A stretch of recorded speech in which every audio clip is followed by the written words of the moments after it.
नमस्कार सर्वांना. श्री स्वामी समर्थ. इथं मी फूड कस्टर्ड बनवायला घेतलं होतं, म्हणजे कस्टर्ड पावडर हे टाकून आधी दूध उकळायला ठेवलं होतं. दुधात उकळलेल्या दुधात मग फूड कस्टर्ड पावडर घालून घेतली. नंतर मग सगळे फळं बारीक बारीक कट करून घेतले होते. मग दूध थंड झालं त्याच्यात टाकायचं होतं. मग पोरांना खायचं होतं ना, म्हणून मग डाळिंब पण आणलेले आहेत सध्या, म्हणून मग डाळिंब पण सोलून ठेवलं होतं. तेजूनं मला करून दे मम्मी.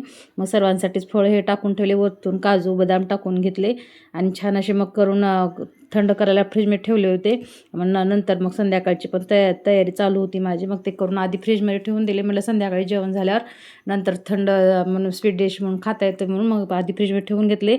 आणि इकडं मग संध्याकाळी पोरांना कच्ची दाबेली खायची होती, म्हणून मग दाबेलीची तयारी करण्यासाठी संध्याकाळची दिवाबत्ती करून घेतली आधी. आणि नंतर मग बटाटे शिजायला पण लावले होते तोपर्यंत, आणि त्यांनी पण आले होते. मग त्यांच्यासाठी चहा पण ठेवलं होतं. आणि मग बटाटे शिजल्यावर बटाटे आधी सोलून घेतले. मग बटाटे सोलून झाल्यावर मग लगेच मॅश करून घेतला आणि मसाला टाकून फ्राय करून घेतला आधी बटाटा.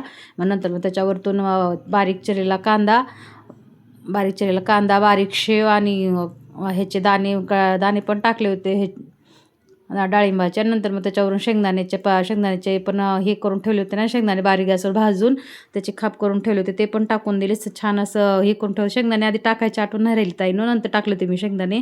आणि कच्ची दाबेली खूप छान झाली, टेस्टी झाली. अशी नक्की तुम्ही एकदा ट्राय करा. त्यांच्यासाठी पण तवर कस्टर्ड काढून दिले त्यांना खायला, म्हणलं ते पण तोपर्यंत खातील म्हणलं. नंतर माझी पुढची तयारी पण चालू होती. सर्वांसाठी आधी करून दिले, भाजून दिले, आणि व्हिडिओ घ्यायचा आठवणच नाही राहिला. नंतर मग व्हिडिओ घेतला. कसं असं काय करायचं म्हणलं की सगळ्यांना गरम गरमच आणि गरमच खायला पण छान लागतं, म्हणून मग सर्वांसाठी गरम गरम आधी करून दिले.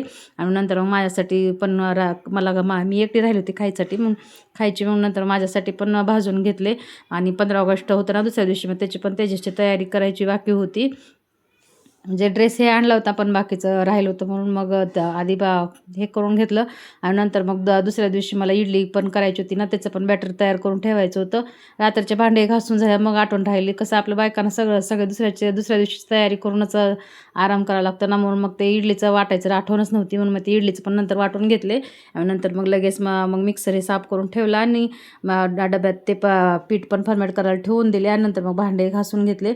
मग सगळं आवरून झाल्यावर मग पीठ कसं फुगतं ना कधी कधी जास्त गरमी असली की, आणि उतू जातं. एकदा दोनदा माझ्याकडून तसं झालं, पातेल्यात पीठ ठेवलं ना उतू जायचं, म्हणून मग आता तेव्हापासून मी डब्यातच ठेवायला लागले. ताईनं व्हिडिओ आवडला तर एक लाईक नक्की करा. श्री स्वामी समर्थ.